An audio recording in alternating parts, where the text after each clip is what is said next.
Good morning, good afternoon, good evening, actually. First, good evening recording for Ikigai with Jennifer Shinkai. And I am delighted to have my very, very special guest who made time for me at such short notice, Matthew Dons. I said, I don't have your bio. I don't know what to talk about you. So I'm going to, first of all, say how I met Matthew and what I know him for. And then he's going to tell you all of these hidden secrets about himself that I don't know, with his many alter egos and really wide interests. But Matthew Dons, I met through Tracy Northcott, a mutual friend in the Make March Matter group. And Matthew came in helping out all of these very desperate entrepreneurs whose businesses had been slashed last year by COVID cancellations, suddenly found ourselves with a lot of time on our hands, potentially to think about our marketing plans. And as a British-born, Japan-residing marketing consultant, he's told us what marketing really is. And I have been known to send a spur email or two, which has really led to business. So this man knows what he's talking about. I've also been astounded by his sleight of hand table magic in a very rare get-together in Tranham Hills, wasn't it? Yeah, it was. Yeah. It was Tranham Hills, and the weather was gorgeous, and we sat outside. It was maybe like May? Yeah, again. Yeah, something like Tracy, that. Yeah, with Tracy, yeah. Tracy, yeah. And you were very patient with us as we said, but we can't do that. We can't do. You're like, just do it. Just do it. So that's how I got to know you and joined several of your workshops, and also through a mutual friend as well of Angela Ortiz, who you helped her with her book. And her life. And her life. Hey, Ange. Yeah, so I've got a fly in my house. Yeah, so from those perspectives, but there's a secret side of you, Caramoon, that I don't know. So tell me about this a little bit more. So when I was a kid, I had a computer. Actually, no, I was around computers from a really young age. Both my parents were teachers, and like you, I'm very British. And one of the things that used to happen in England was people would steal computers from schools. And well, maybe where you were brought up. No, all over the UK.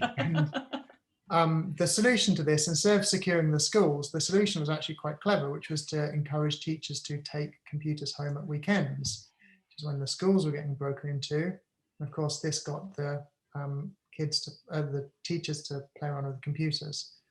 So even though my parents were not computer literate at all, they always had computers at home, at least at the weekends. And these were, the computers like the BBC Micro, yeah, and ZX Spectrum. So technology was kind of a big thing for me growing up. The little buttons with the colours, I remember that so well.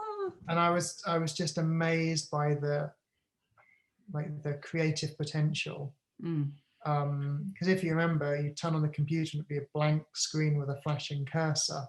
Yes. And you had to type something to make it do something. So tech was always a big thing. And I had some friends whose parents were more kind of technical than mine.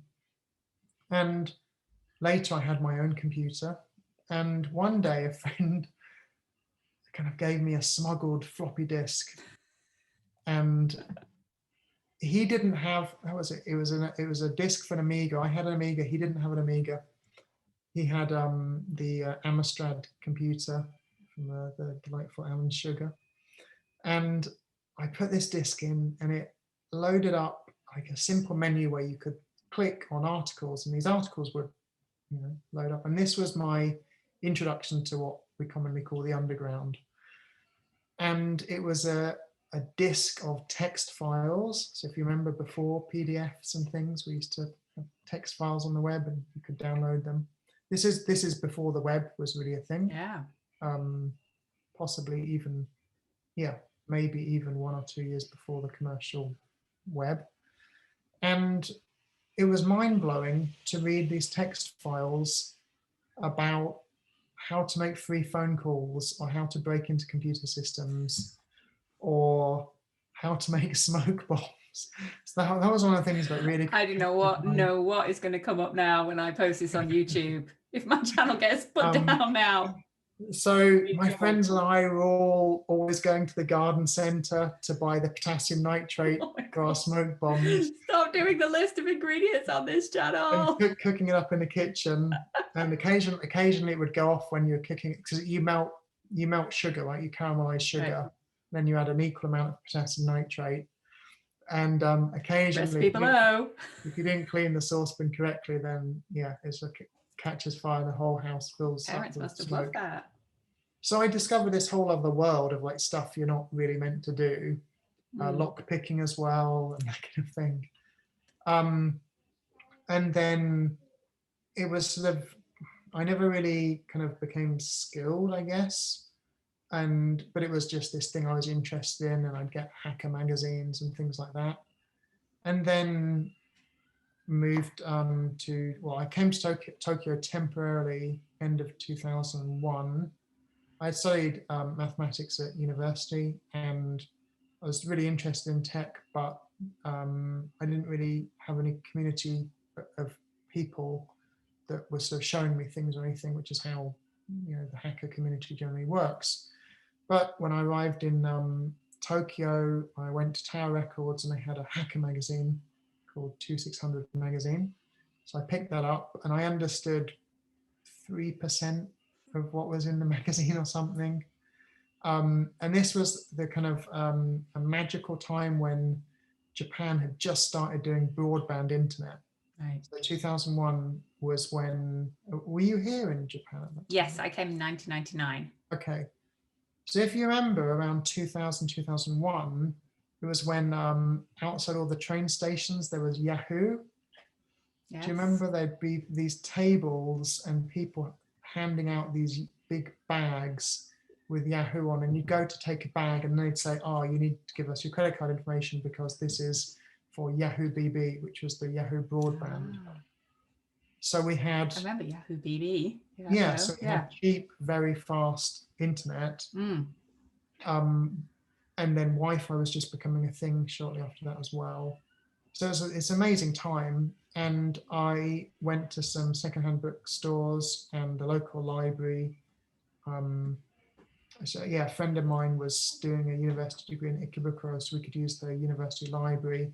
I just got all the tech books I could find. Yeah. I just studied and studied and studied just to understand what was in the magazine, really. And I learned about how you get into Wi-Fi networks, how you explore the phone system, how you protect your privacy, which is now a huge thing online. And it's also, I've got 2 kids, and I have to think like, what do I need to teach them about using the web safely? Yeah. What information can you share on social media and what shouldn't you share? So all throughout this time, I used the name Cara Moon, which just came from a video game I played as a kid. So like on social media, I was all Cara Moon. And then I discovered marketing, which we can maybe talk about later. And so then I had these 2 parallel lives, kind of the tech and the marketing thing. A bit before the marketing thing, I organized a big tech conference in Tokyo called Bar Camp. And Bar Camp is, it's an unconference. Okay. So just like an unbirthday in Alice in Wonderland. Yep. So with the unconference, you look at all the things that are not good about the conference model and try and reverse them or invert them. So one of the big problems with conferences is they cost money to go to. A lot of the big commercial tech ones are invite only. Yeah. There's a very famous one called Foo Camp run by O'Reilly. And of course, like TED, the TED Talks would be another example. Another problem is there's not much interaction. A big problem for organizers is speakers not turning up or not being good speakers. So with the unconference model, what we do is there's no schedule. Yeah. And it's like open space technology, exactly. Right? Yeah. And vote with your feet. Yeah, exactly. And everyone's encouraged to participate either by running a workshop or giving a talk or something like that. So you have an empty schedule. So yeah, I ran a big bar camp in Tokyo. I think we had about 100 people, free one-day conference. Yeah, Everyone said it was amazing. impossible to do in the center of Tokyo. And that was a real epiphany for me, because the way I did it was I found some instructions on the web. I looked at them, they were obviously nonsense, obviously wasn't going to work, but I was just annoyed. So I thought, well, I'm going to follow them just to prove to myself this is nonsense. And it worked perfectly. So one of the things, for example, it said is you set a date, you just choose a date, right, to suit you. Yeah. You don't try and get a date that works for other people, because it's going to clash with Yep. Olympics and terrorist attacks and whatever. Pandemics. Yeah. And then you say it's happening before you've got a venue. And I thought, that's just clearly ridiculous. But the idea is that if you kind of get some hype around it, then you've got lots of people looking out for venues and things. Yes. And the venue doesn't become the reason why I can't come. Exactly, yeah. And with money, you look at the costs and try and connect sponsors directly to the costs, so the money doesn't, you don't touch the money. Yeah. So for example, we had a catering company provided they sponsored the breakfast, and that was it. They sponsored the lunch, so that was their thing. They also did the catering for the breakfast that was sponsored by a tech company. The tech company paid directly to the catering company. Oh, interesting. Not touching my bank account, because, you know, without having a legal entity or whatever, you don't want, you know, thousands of dollars piling up in your bank account and then things get cancelled or changed and people accuse you of fraud or whatever. Right. So oh, cool. Connecting, you know, sponsors together with the costs. And it's also much easier to approach a sponsor, because instead of saying, Jennifer, could you give us some money for this conference? You say, Jennifer, would you better pay for the breakfast? Yeah. And you just choose whatever you want, right? Right. So if I just want to give like an onigiri, it's the breakfast, exactly. So like a rice bowl, or but if I want to do like a full amazing spread, like that's up to me and my budget. Yeah. Just like make sure there is food. We expect this many people. Yeah. And it's your name that's on it. So as the sponsor, so, yeah, it's all yours. From this event, a whole lot of stuff happened in Tokyo. It kind of started a proper tech community here. So the reason I was so committed to this event is I had attended a very, very bad talk at Tokyo PC's user group. And I remember going home on the train thinking, I'm going to quit Japan. Like, this is pathetic that we don't have anything here. This would have been around 2010, I guess, 11 years ago. Right. There just wasn't much community here for expats. There wasn't a lot of kind of interesting tech. You know, I'd read about stuff happening in other countries, social movements. Yeah, where is it here? Where is it here? So, you know, that's come out in so many interviews of people going, this doesn't exist. This thing that I want, this problem that I have, I'm just going to solve it myself. And then there must be other people. So Nina Cataldo made the Hafu Ladies group to solve a specific problem. And Sarah Liu created the Dream Collective because she was struggling to like advance in her career. So many. Naomi Inoue decided to run for office. Naturalize and run for office because she was like, there's no one like representing the foreign community, so I'm going to run for council person. I mean, she had a big step because she also naturalized, but just it's really interesting to see that trend coming up a lot of the people who end up being on this show. So I mean, I was going to do something, or I was going to leave Japan. So you want to stay, so I'm just going to build it for myself. And I knew it wasn't going to work, because I mean, what a stupid idea to like say that you're going to organize a conference without any money or legal entity or place to do it. And a lot of stuff came out of that. So Tokyo Hackerspace came out of that. And just started a lot of kind of community here. And yeah, it was very interesting having these parallel lives. So Yes. I did that under the name Cara Moon. And yeah, that's always been funny. Like, so there's the group Tokyo Few that a long time ago it used to be called Foreign Executive Women. Yes, I And they know. I'm changed a the I'm a name. member. So then I spoke at Tokyo Few under the name Cara Moon about computer security, and kind of a couple of years later spoke under my name Matthew about um, direct response marketing, kind Right. of real marketing. That's how I met people like Angela and Tracy. Ah, Yeah, so it's a fantastic group if you really like. yes. I think Tracy's back on the board. So Yes, yeah, yeah. doing So events. So maybe she you'll get invited back again. exactly, yes, You'll be exactly. waiting for that in the thing.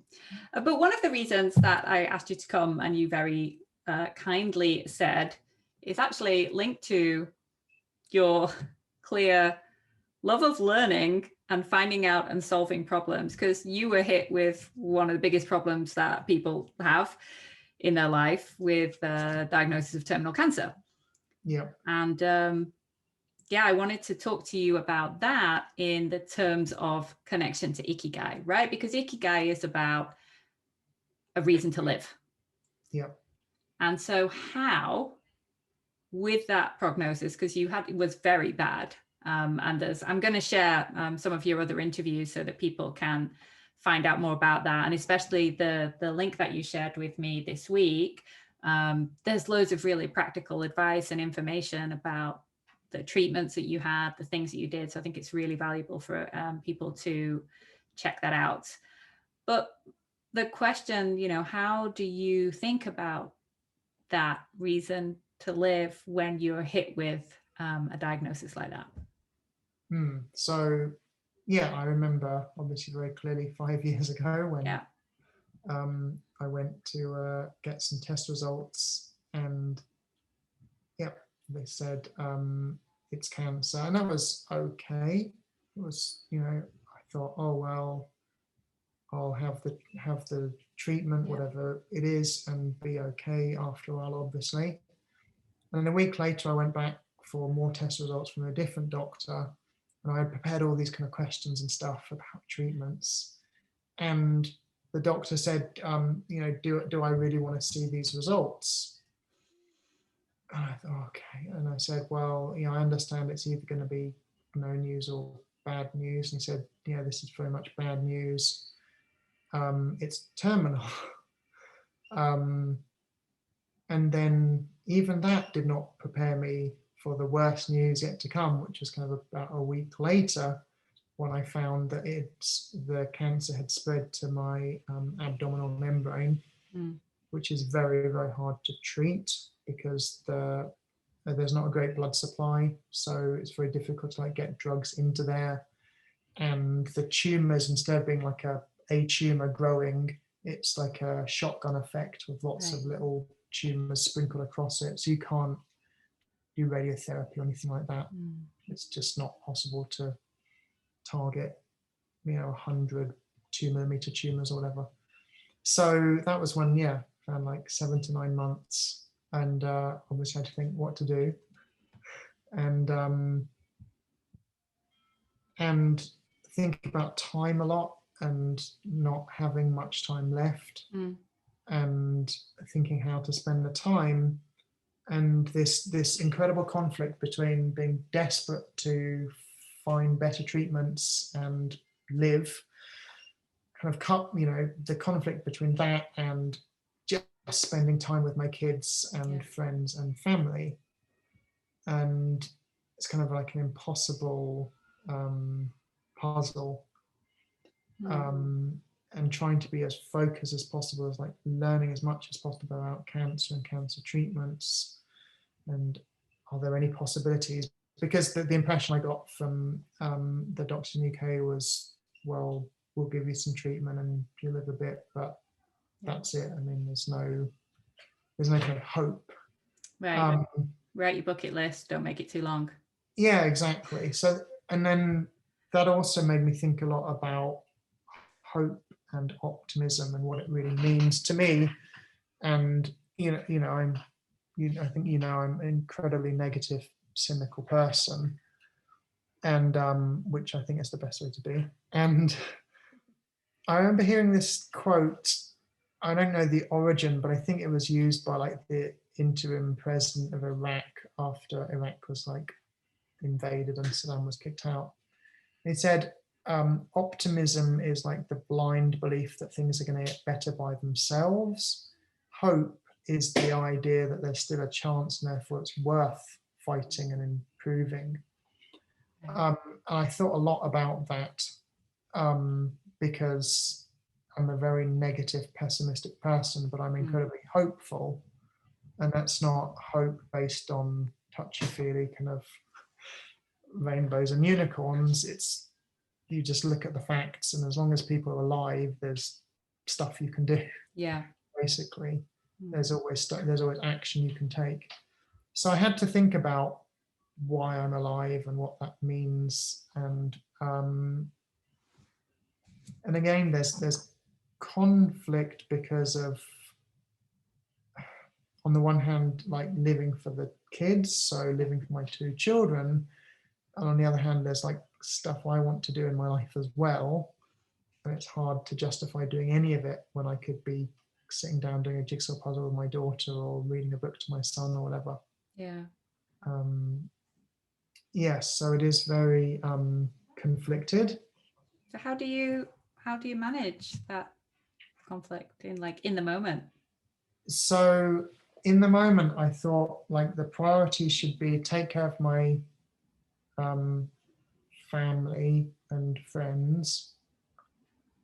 Second priority is kind of try and do some good in the world. And then third priority is like learn about the nature of existence. So those kind of three things. So when I was a kid, I was always fascinated by cosmology and the Big Bang. And if you remember, there was that very fashionable book, A Brief History of Time, that everyone had and almost nobody read. And I read it properly as a young teenager, and I got into relativity and all that kind of stuff, and read a lot of amazing books. And then school put me off learning for a bit, particularly put me off reading for a bit, and rediscovered it later. So those three things really, like what can I do in this instant, particularly to like make the future better for my kids, and to some extent make the future better for myself. It's like we discussed another time, doing things that future Jennifer will look back and be glad that current Jennifer did them. Yes. Right. So, and of course, I mean, now when I think back 5 years ago, I was in the UK for what was meant to be a 3-month trip. Yeah. And about halfway through, I got the terminal cancer diagnosis. And although I'm not particularly clever and not particularly hardworking, I did some stuff right, which is, I followed the 3 steps of, not worrying alone, which means like tell a lot of people what the situation is, get the facts. I spent a lot of time getting the facts, and then making a plan, which is very interesting because the doctors had no plan. They didn't have anything that I would call a plan. They had like stuff we do, but it wasn't like a plan. It wasn't like we're going to do this and with this proper goal, and we're going to look into these other options, and hopefully these new treatments will become available at a certain time. It was nothing like that. It was like, oh, so sorry to tell you it's terminal. This is like the path to palliative care, and exactly. It reminds me, I know the context is totally different, but when you're talking, I'm thinking of career planning and how nobody cares about your career apart from yourself. And the same for your health. Like, I'm not saying, of course, doctors care, and they want the best for you. But in terms of the level of interest that they can put into each individual patient, they just don't have the resources. So nobody cares as much as you. Yeah, particularly over time. So I think doctors have interest and care in the time that you're sat in front of them, and then they've got another patient. And in England, 5-minute appointments with the GPs, right? So a doctor had 5 minutes to tell me it was terminal. There's kind of reasons why that basically I couldn't get to see a consultant quickly because the NHS is all kind of slow. But I worked out that you could go to like the clinic that ordered the tests and get the results from them.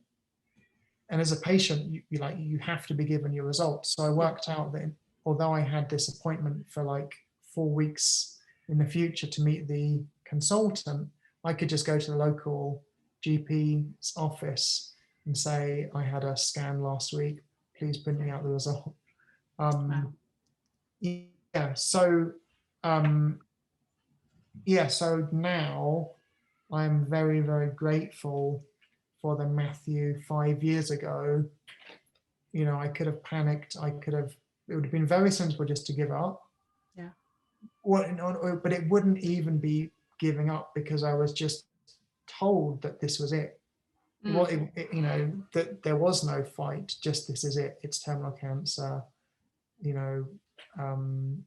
Nothing can be done, sort of thing. So I'm very grateful now looking back. So part of my thing about trying to live a useful life for my kids is thinking, what can I do for them, or what can I encourage them to do so they will look back on this time and be kind of glad that was how we spent the time.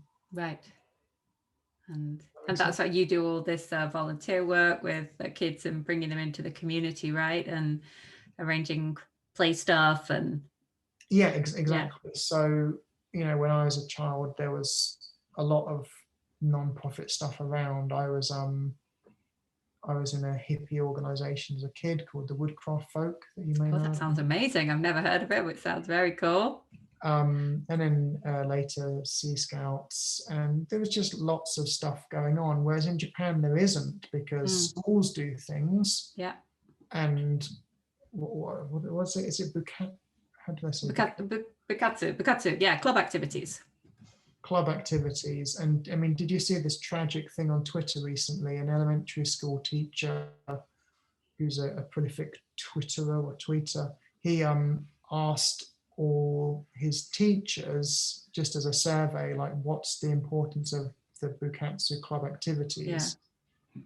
And got these different answers. And there were things like, if we don't run the activity, that was it.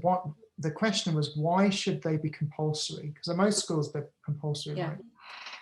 And the answers were things like, well, if they're not compulsory, then we can't charge a fee to every child for them. So it's not fair. If they're not compulsory, then some groups might not get enough members to run. And there are like all these different answers. Not even one answer mentioned any benefit to the children. Oh, wow. Not even one. They're all bureaucratic answers.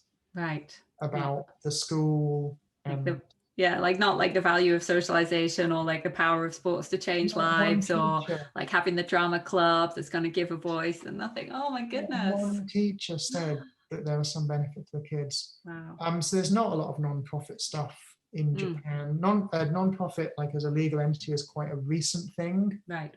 It's generally like what retired people do. And still most non-profit groups are actually something attached to a company, and it may be partly a tax reduction vehicle. Right. And it will be things like a company will run a company baseball team, which will be a non-profit entity. It's not like they're going out and doing good in the community. That volunteering was started off as just to give my kids the best chance to meet other children away from school, right, in a more kind of inclusive and diverse environment. Which has been massively rewarding. Right. And you can see, like, you can sort of imagine like what the impact of that's going to be, and how it will like set them up for a different path in the future as in well, terms right? of And not just mindset your kids, but all these other kids who exactly. were there too, Yeah. right? Who are coming for the same thing. Yeah, in Yeah. terms of mindset and knowledge, and we both know that there's the word semi, like Japan is semi, right? Japan is very narrow. Well, that's I was thinking semi what is this kind of strange American accent. And Semi. many kids in Japan just don't know that there is a world. Like it's just they don't know that there are other countries. And I mean, I'm sure you've often experienced like kids who will ask you like, "Are you an American?" They'll say things like, "Yeah, are you American?" Or just really odd. Or yeah. Or they don't understand that there are other countries that speak English. My favorite is Eigo no Hito, Yes, so the English speaking person, exactly. and also what is it like Muko, just like over there. Yeah. Over there. I really love that question. Yeah. So and it's just so strange that now we have so much access to the world in so many different ways, and yet in Japan there's this kind of narrowness of thought. Yeah. And that I think it does have a big impact on children throughout their life. If the outside world is some kind of foreign, mysterious, dirty, dangerous thing. Right. Whereas with me bringing up international kids, it's really important for them to understand there are a couple of hundred countries and many different languages. There's not just English and Japanese. So being like a volunteer for an international group is fantastic for them to just experience different cultures. Yeah. So you mentioned about the priorities that you have, and I really thought it was very powerful what you said about like being very aware of time. And so when you, I don't know if you do like observe time, think about time, and the choices that you're making, like how do you like, is it, fully in the here and now, like what I want to do, like even, the choice to do this interview is like, I'm hoping something you want to do for yourself, and I don't know what else for thank you, helping me, doing good in the world. I don't know. But like, how do you make those decisions within your concept of time? Because for the rest, for me, like it's an illusion how much time I have left, right? I have no idea. But you've been given different information, beating the odds of your time, but still in a different situation. I'm sorry, this is not a great question. No, I think you know where I'm driving at. Discuss. So there's issues with like now and the future, and the main issues are really, though, I think, with the past. So one of the things that happens is, it's been 5 years since the diagnosis, but a lot of that is incredibly compressed. That it's quite amazing. 5 years have passed, and I have done a lot in that time.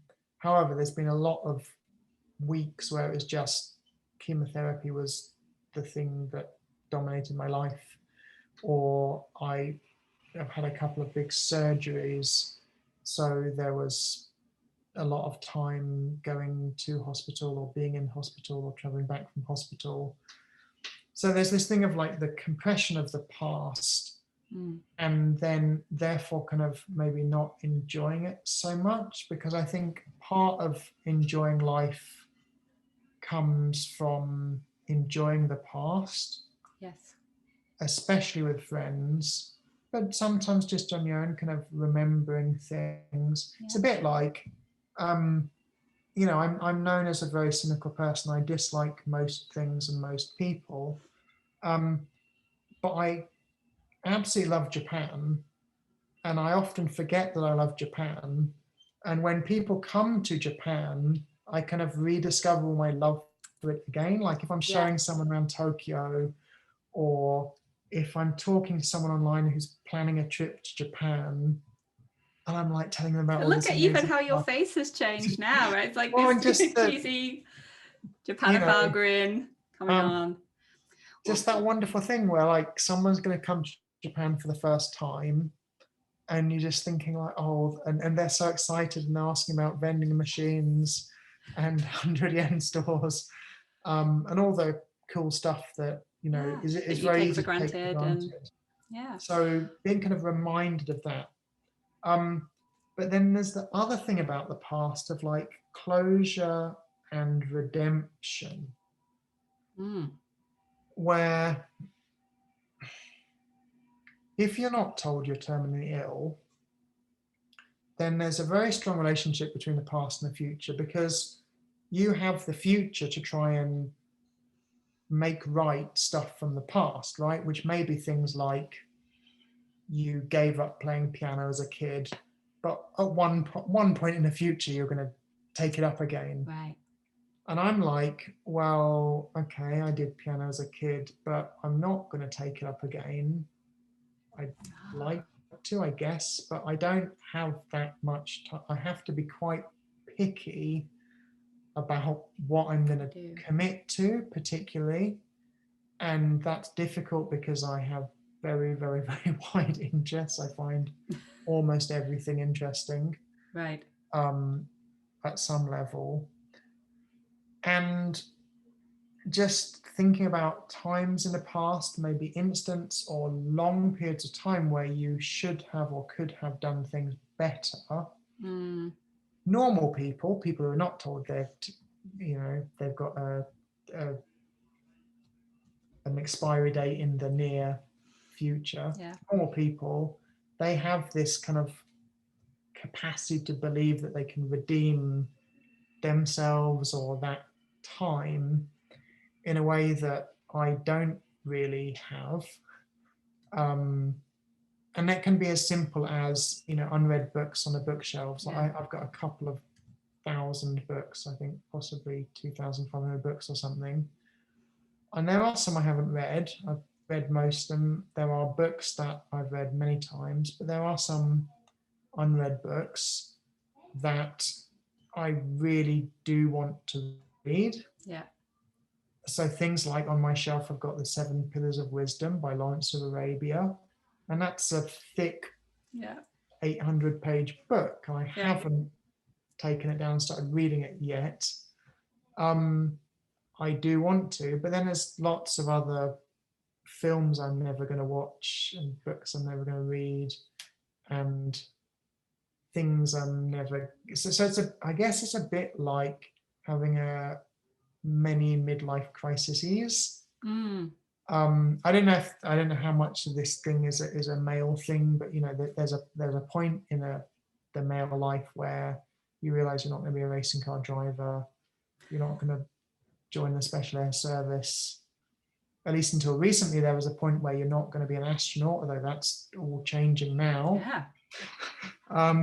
You know, I was really, really, really happy to hear that the woman going up with Bezos, she's kind of old, right? Mm. I don't know the story. I'm not following. So you know that they're Jeff Bezos and his brother are going up to space next month, and there was one seat available, and a female aviation pioneer is getting the seat, and I think I want to say she's definitely maybe 70s or something. Oh wow, I thought you were going to say like 50s. She's kind of old.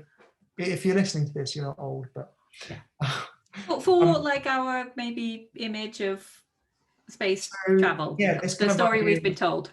Yeah, I'm worried for her osteoporosis when she returns. Idea of kind of doors closing. Yeah.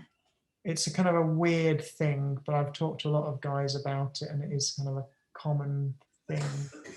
So that's made me think a lot about time, like what do I actually want to do? And ideas of legacy, like do you want to create something that's here afterwards? Another thing I've realized is I detest Buddhists and the living in the moment thing, because I think like looking But forward to it's, stuff is really important. yeah, this I is think hope, it's right? really Looking forward to cool. it, it really Yeah, is. hope and just planning things together. Talking to my parents a lot, who are back in the UK, Yeah. they are both big travelers, and both of them lived abroad at certain times in their life, and they've been to probably 45 countries. And when I was talking a lot about lockdown, they were saying that it's very tough not being able to travel, but it's not even worth them planning travel. And that, usually they try a couple of cheap trips abroad each year, Yeah. usually like one to come and see me and then one for something else. And they really missed planning travel and looking forward to it and thinking about what they were going Yeah. to do. Yeah. I totally Um, resonate with me. so I'm Yeah. really into like looking forward to stuff, particularly looking forward to stuff with friends. Yeah. Um, yeah, so I think that for me, a really important thing about feeling happy Mm. is reminiscing about stuff and Yes. reliving enjoyable stuff and kind of looking forward to things I'm going to do. Yeah. So like I've been looking forward to this all day. Um, but then I'm also looking forward to kind of after this, people you and I know are going to watch this or listen to this Yeah. and ask me stuff about, and they're going to say, oh, they hadn't heard, about various things. And it's not just like this moment. Um, yeah, so that's really nice. And Like then looking forward to like the impact and the other people's, exactly, the exactly, gift that keeps on giving, who knew? But exactly. what you've said about this, this is part of Ikigai. There's a great researcher based in Tokyo, Hasegawa Sensei, and in his model, he talks about the object of Ikigai in the past, in the present, and in the Mhm. future. So I was talking to him a couple of weeks ago, and I was so tell me more about this in the past. It seems quite sad, right? He was saying a lot of in seniors, they're like looking at the Ikigai in the past, and he's like, no, it's like having that memory, and when you remember, you like on your spectrum, like, and how happy that made you, like that, reliving that memory of those, or like the event, the hackers event that you did, when you Yeah, go back to that memory and all those experiences that you had in the moment. So you were feeling Ikigai in the moment. And when you go yeah, back to the memory, you have a feeling of Ikigai again. And the great thing that he shared was that actually Ikigai is even accessible to patients with dementia, because you mm-hmm. feel like, okay, they don't really have a presence. They maybe don't have so much of like the feeling of the future, but they can go back, and because their long-term memory is there. Yeah, So they can remember their first kiss, they can remember these different things, their achievements that they had, and that is bringing them this feeling of Ikigai. And then this idea of, what's looking forward to stuff, yeah, like this planning, the looking forward to stuff, like that moment, that like vision of excitement. Like my daughter is really into a band called Chocorabi, and at the moment they're making many chocolate rabbits. They're making lots of announcements. So she's like, I'm really looking forward to this day because this magazine is coming out. And on this day, I'm mm-hmm. going to find out about whether we won the lottery to get the tickets, Yeah, not for the concert, but they're doing like a CD passing out thing. Who knew they still made CDs? But anyway, for the bands. So it's not, of course, she's looking forward to the concert, but she's looking forward.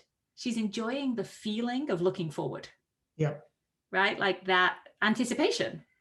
I yeah. could have done a Rocky Horror Picture Show delivery of that, but not today.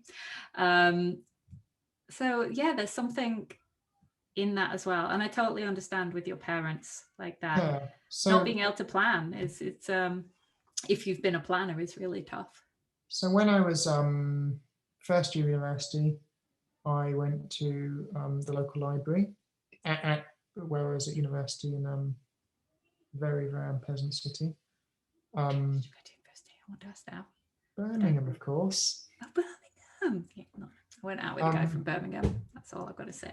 and I saw a book on, there was like a little display of books. And I saw this book I picked it up and it was called How to Develop a Perfect Memory by Dominic O'Brien. And it's obviously worked. You can remember the name of the book and the had a author. massive impact on my life because it made, well, first of all, it got me very interested in memory. And in English, so you're around the same age as me, right? Yeah. I think you're probably a bit younger, but maybe at my age. Anyway. Anyway, we'll talk about that later. I was born So, 77. There you go. You can do your maths. so like memory was kind of a dirty word in education when we were at school, right? There was this big thing about rote learning as bad. Oh, yes. And memory is like the opposite of creativity. I was talking about this week. Someone asked me, I'm in a Shakespeare reading group, and they said, why don't you know like the order of the kings? Mm-hmm. Not my generation, my parents' generation knew, but we were all like, what were the common people doing? What did they eat? What might it have been like to empty your own toilet? Exactly. That kind of history, wasn't it? Exactly. In history, it would be like make a face of the woman of Bath from Canterbury Tales out of pasta, stick it on some sugar papers, that kind of thing. So memory just as like, Chaucer intended. Yeah, and it's really weird because people don't. Memory is such a big thing because to a very, very, very high degree, your memories are who you are. We've all seen Blade Runner, and he works out the woman's a replicant, and she's got false memories, and your memory is who you are. And if you don't remember things about other people, you're almost saying they make an impression on you, which is why, in business, when you learn about networking and things, there's a lot about how you remember people's names, and you should take a genuine interest in it and that kind of thing. And to go back to what you were saying about liking the feeling of looking forward to things and the feeling of remembering things, that's because for your brain, when you remember something, it's recreated in your brain. It's not like this bit of stone, a stone tablet is like dragged out from an archive. That's not how memory works at all. Memory is a generative thing. And typically people who are so-called very creative tend to have very, very good memories, partly because they can remember a lot of stuff to draw upon, right? Because in creativity, the big myth is that like you start with a blank bit of paper. That's like the last thing we want to do. So having a lot to draw upon, and a lot of memory is about awareness and intention to remember when you are talking to someone, for example. So when someone tells you their name, the name's very important to them. Wouldn't it be good to take it seriously and make an effort to remember and maybe use it a couple of times talking to them and kind of care about it? So I became really, really interested in memory, and I read a lot of kind of some sciencey stuff, some pseudoscientific stuff, which is very interesting because the pseudoscientific stuff, although it's nonsense, it works just as well as the scientific stuff. And I find that quite challenging because I like to be right. And there's a whole bunch of stuff where if you do it, it works, whether you do it for the wrong reasons or for the right reasons. There's kind of, there are things that just work. So I became very, very interested in memory and the connections to creativity, and the connections to personal relationships, like just taking people seriously and valuing what they say, because to them it's extremely important.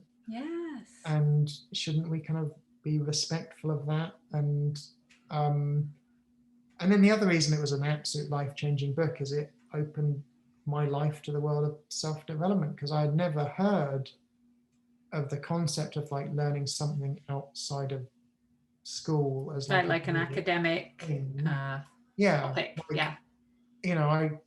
I was very kind of studious as a child outside of school, not in school, but outside of school. I Mm. loved learning things. I didn't really know that it was something that adults would go on to kind of, some would go and do.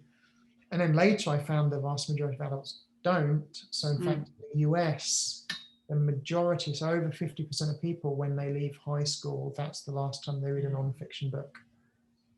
They close the book and that's it. Amazing. Over 50% of Americans. Interestingly, over 50% of book sales in America are as gifts, and you can imagine many of those books are not read. Which is why if you're doing a book, you want to make it very kind of giftable. Yes. As you told me the other day when we talked about Can Giraffes Swim? Well remembered. Yes. Perfect gift. Christmas is coming. Yeah. Than you So think. With Matthew is mentioned in this book because he was the inspiration behind the closing concept. Yes. So yeah, like it was. Thank you for suggesting the business concept of Jennifer's giraffe baths. It was like a magical moment, sat on the sofa with my daughter. The book had just arrived. I started reading it to her and pointed out my name in the book, and she just couldn't believe it. That makes me so happy. And it was just wonderful, and that's something that's going to stick with me forever. I mean, that's not going to fade. Partly because I've got the physical book, and partly because I have the physical daughter. But that kind of thing. So probably you won't be able to see this because of Zoom, but yes, a little bit. So today, and it's got messages on the back. So today I got this from the cancer clinic because I'm going in for surgery on Monday and I may not survive. And anyway, if it all goes well, I'll probably be in hospital for like five weeks. And after that, wouldn't make it back to the cancer clinic for a while. So I for about a year, I've been doing volunteer English lessons for the clinic. Wow. So every Friday night and Saturday night, I jump on Zoom, and so it's two groups, an advanced level and then the beginners level on Saturday night. So this was from the beginners group, and one of them's drawn pictures of the members of the group and got the group to write messages in English on the back. So this is really interesting because it's like a physical embodiment of memories, and it triggers memories, and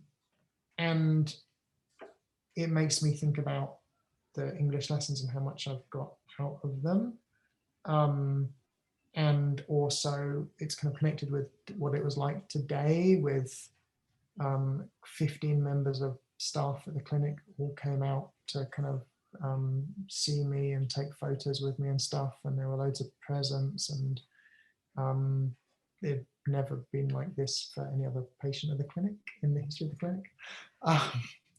So that's just a really lovely thing. And it will, obviously I'm going to have it at the hospital when I'm kind of coughing up blood and stuff. It will be something to, give me a little bit of strength, hopefully. Right. So like the physical embodiment of memories, I think is really interesting. This is why like that Marie Kondo stuff is so toxic. I was just thinking that, but I was going bugger off, Marie. Because stuff has meaning, even if it's just meaning that we've put in it. Yeah. Whether it's like something that was like the first thing you bought with your own money. Yeah. What was the first album that you bought with your own money? Because you were asking me about. No way am I going to tell you. So I will send that to you in a private message. Oh no! What's the first one that you will admit to? It's going to make match the persona that you want to leave on this podcast. Cool, cynical. So the first albums I admit to having was Pablo Honey and the Bends, and I got those, and I then recorded them onto either side of a cassette tape, and then that was like my memory of my GCSEs, doing school revision and just literally listening to one side, telling others, and just hours. 45 minutes, right? Exactly, hours and hours and hours. But you've chosen a good one. I'm not going to admit publicly to a. Well, mine was 5-star Rain or Shine, so I was a lot younger then. I don't think I bought that with my own money, but it's like the first album that I remember like I wanted and I asked for and I got. Yeah, and then there's and then where are they now? Music that you listen to with friends that has more meaning. So this is really interesting. So there's a song I've been listening to a lot recently. By a group called Here We Go Magic, which is like some hipstery group in the US. And they got this song called How Do I Know? And I chanced upon it on YouTube or whatever. And it wasn't a song I particularly liked, but the video is one of the best videos I've ever seen. And it's really interesting how I now like the song, but I think it's mainly because I remember the video.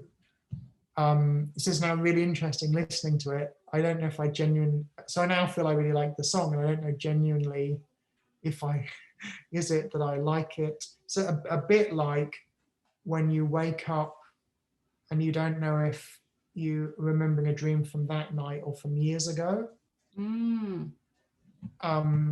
So particularly if you sometimes get reoccurring dreams, it can kind of trick you. Does it matter? Does it matter if it happened that night or years ago, or that you now like the song because of its connections with the video? Exactly. Does it matter? Can we just accept that this brings me joy? Yeah, and that with we remember things that are real and things that are not real with similar fidelity. So it's one of the things you learn about in memory training, is that you can take things that are real and attach them to an imaginary journey around your house. And if you run out of rooms in your house, you can add imaginary floors, and the memories are just as vivid. Bit of Sherlock Holmes. Yeah, exactly. Yeah. More questions, Jennifer? Well, I know we're running out of time. Yes, we are. So I'm going to ask you the question that... it's online. Like you can have hours and hours. There's no... in the online world, we don't have to stick with... That's true. But I've promised a bedtime story to my son. So yes, I must do. So the question that I want to ask you, there's two more questions. One is, what's the question that I should have asked you? This was a question you said you should always ask doctors. What? Yep, you should. Yep. Or anyone. So I'm going to ask you, what's the question that I should have asked you? So the question you should ask is like, Matthew, a cynical, negative person, how on earth did you get interested in marketing, and why on earth would you even care about something as crass and as superficial as selling people stuff? Matthew, as a cynical, and I can't remember what you said because I haven't read the memory book person. Cynical and negative person. Why the heck did you get interested in marketing? And I was laughing too much that I missed the end of the question because I was trying to remember it, but I hadn't written it down. I went, this is too long. I wish I'd started to write down. So I wasn't listening. I'm a terrible interviewer. Graham Norton, take my job. Why would you be interested in marketing? Anything as crass as selling stuff to people. Why would you be interested in anything as crass as selling stuff to people? That's a very difficult question. Yeah, well, you asked it. So when I came back to Japan, so I was in Japan for kind of a year and a half. So I came end of 2001. I taught English conversation school, went back to the UK, became an IT instructor, missed Japan too much, came back to Japan a couple of years later, and decided I was never going to work for a company again. And I actually my own English school. That was the only thing I could think of doing. So I taught English at home, a little English school, just local. Taught everyone, kids, housewives, a wine waiter, me basically doing everything. And it never occurred to me that I could get some books or training about how to run a successful business or how to get and keep customers. That never entered my head. So I then, because of doing like online webby stuff, I then got a little bit of consulting work, helping some people with a website doing search engine optimization. This was back in the day when it was a relatively newish thing. And I learned about this thing called conversion rate optimization, CRO. So it's all very well getting people to your website, but if you focus on that, it's a bit like someone with a shop next to a busy main road that kind of stares out the window saying, oh, loads of people are driving past. They're obviously going to come and buy our left-handed scissors or whatever niche product we sell, which is, of course, nonsense. And so a friend of mine, who is a very astute business person, Mitch Altman, he recommended I read this book called The Myth. And it was like a mind-blowing book because it was sort of about doing things in a systematic way. And coming back to like the time stuff, it was like when you're tangled up in doing something, so what Gerber terms working in the business, it's very difficult to work on the business. And when the stakes are high, like when someone says you have terminal cancer, you have to somehow carve out time to like work on your life. So that got me interested in like business and marketing and reality, because I found out that when you talk to most people about marketing, what they talk about maybe is advertising and particularly branding. Yeah. And that's actually the minority of the marketing, both in terms of like monetary amount and definitely in terms of impact. And that marketing was really about getting other people to take action. That's what it's all about, is get people to take action and trying to get people to take an action that is good for them, which may be them becoming your client if you're some kind of coach, or buying your product, or donating to your nonprofit organization, or giving up smoking, or becoming a volunteer, or studying something that is important, or taking some action for the environment. It's all about taking action. The thing about taking action is that we can then measure and realize if we're being effective or ineffective. We can say, well, I tried it this way and nobody took action. Maybe I should try it another way. As opposed to the normal thing of marketing, which is kind of Me Too marketing. Like, look at me, I've been selling Wellington boots for 25 years and here's my photo next to a giant Wellington boot. Come and buy my boots. It's a very odd idea, but is what most of us think of as marketing. So the kind of marketing I'm talking about, which is actually the majority of real marketing, is often called direct response marketing, because you are directly asking people to do something. And we've all, I mean, with the cancer stuff, I always see big cancer charities that are just burning money on brand building and so-called awareness raising, and they just won't do anything to ask for action. Because if I ask you to do something, you can ignore me or you can say no, and that's a rejection. Yeah. Right? So there's a discomfort there. If I just say, here's my nice website, then there's no kind of rejection. Right? Yeah. There's no, if I have a I don't ask for anything. I have a brand building advert in, raising awareness of my non-profit organization, well, it's just a thing. It's not asking people to do anything. I don't know if it's working or not. And I can always rationalize, well, at least I'm getting my name out there. These people know me. Yeah. So that's why marketing has become, I mean, if we don't use the word marketing, you could say like communicating with people to get them to take action. Yeah. Is another way of putting it. Yes. So that was good the for question them and good for you. asked. You're going to ask me another question after that, Jennifer? Well, the other question I was going to ask was, it's maybe similar. What's your ask for listeners, watchers of Ikigai with Jennifer Shinkai? What action would you like them to take after listening to our chat?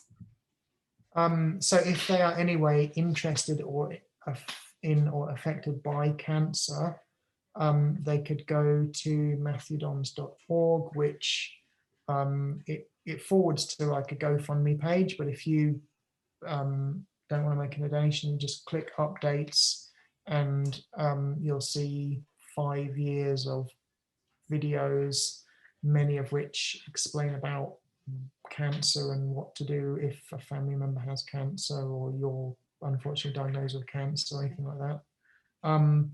Yeah, so that's would be one thing. And then a touchy-feely thing would be spend some time thinking about thinking, because it just opens up another world, like thinking about how you remember stuff or how could you make decisions in a better way. Time spent thinking about thinking is really worth doing. And I just learned recently a term for the opposite.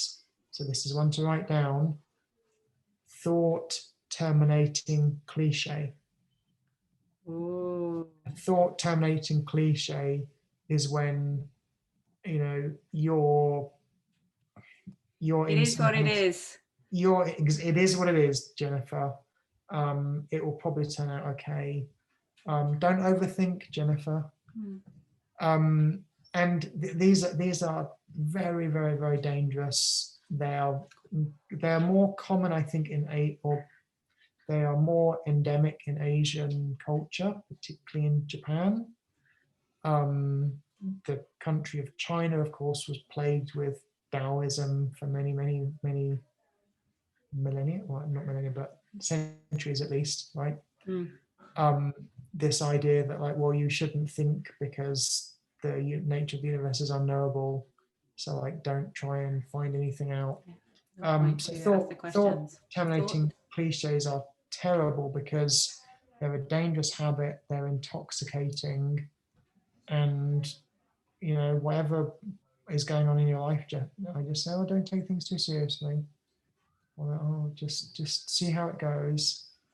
And that's not a way to live, really. Thank you. That's a great closing on the thought terminating cliche. How ironic to wrap up with that. So I do, in a non-cliche way, feel really honored and grateful that you spent this Thursday night with me at such short notice, at such a busy time for you and your family, especially after hearing about like how you are thinking about uses of time. So I really hope that this has ticked some of your boxes. And yeah, I can't wait to get the comments and feedback from our friends on what they enjoyed about this conversation, what their non-thought terminating cliches are, what made them think, what made them question. Hopefully what they did as a result. And what they did as a result action. As well. Yes, action, direct response, podcasting, what we'll be doing from now on. So yes, everyone, please go. All the links will be down in the show notes. So you can go and check out all of Matthew's information, links, find out more about his stories if it's something which is directly affecting you or one of your loved ones as well. There's lots of resources available for you there.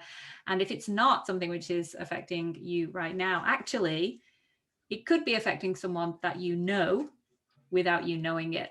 So I think it's a great thing to get educated about it. You never know who you'll need to help. So thank you so much, Matthew. Wishing you all the best for next week.